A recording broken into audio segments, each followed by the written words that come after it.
माँ का बंटवारा। रोहन और मोहन दो भाई थे। दोनों की शादी हो जाती है, लेकिन शादी के बाद दोनों के बीच एक नई लड़ाई की शुरुआत होती है। और लड़ाई इस बात की कि माँ को रखेगा कौन। देखो रोहन, इस बार मैंने माँ को पूरे 8 दिन ज्यादा रखा। तुम समझ सकते हो कितनी तकलीफ होती है। कैसे कैसे करके तो मैं घर चला रहा हूँ। अरे वाह भैया वाह, 8 दिन ज्यादा में तो आपका बजट खराब हो गया। याद है 2 साल पहले जब आप दिवाली में अमेरिका गए थे तो मैंने पूरे 17 दिन माँ को एक्स्ट्रा रखा था। अब बात निकली है तो मैं बोल देता हूँ, तुम्हारी बीवी ने माँ को जो साड़ी देकर भेजा था ना, वो सेम साड़ी मेरी नौकरानी भी पहन कर आ गई थी। पता है कितनी शर्म महसूस हुई मुझे।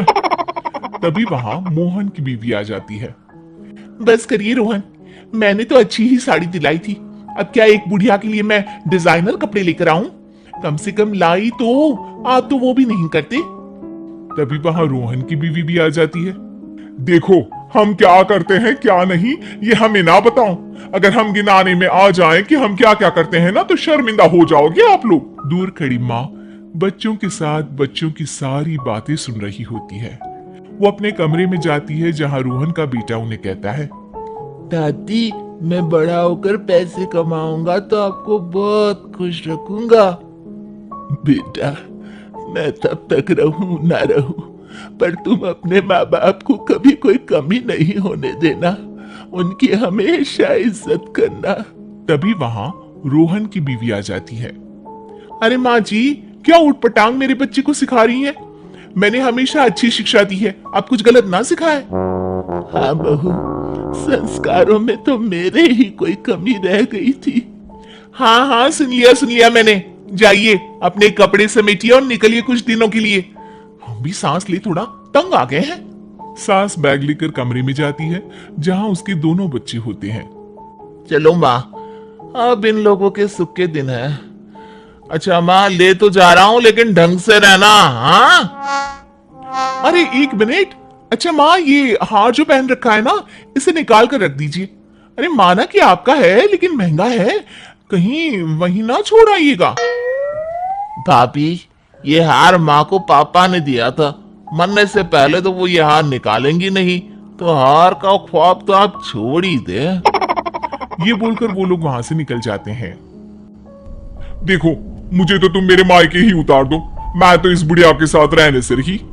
अरे ये क्या बोल रही हो, माँ सुन रही है ना। सुन रही है तो सुने ना, डर नहीं पड़ा मुझे किसी का। अरे बेटा जरा साइड में रोक ले, मैं सामने मंदिर दिख रहा है ना, वहां भगवान को हाथ जोड़कर आती हूँ।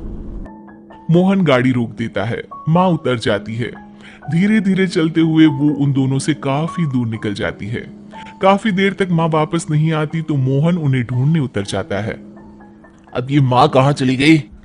अरे पता भी है कि अभी दूर जाना है, लेकिन अपने सिवा किसी और के बारे में सोचती नहीं। मोहन कार से उतरता है, लेकिन उसे कहीं भी माँ दिखाई नहीं देती। अरे माँ कहीं नहीं दिख रही, पता नहीं कहाँ चली गई। अच्छा है ना, तो जाने दो ना, लेट हो रहा है और मुझे नींद भी आ रही है, घर चलो बस। दोनों वहां से चले जाते हैं।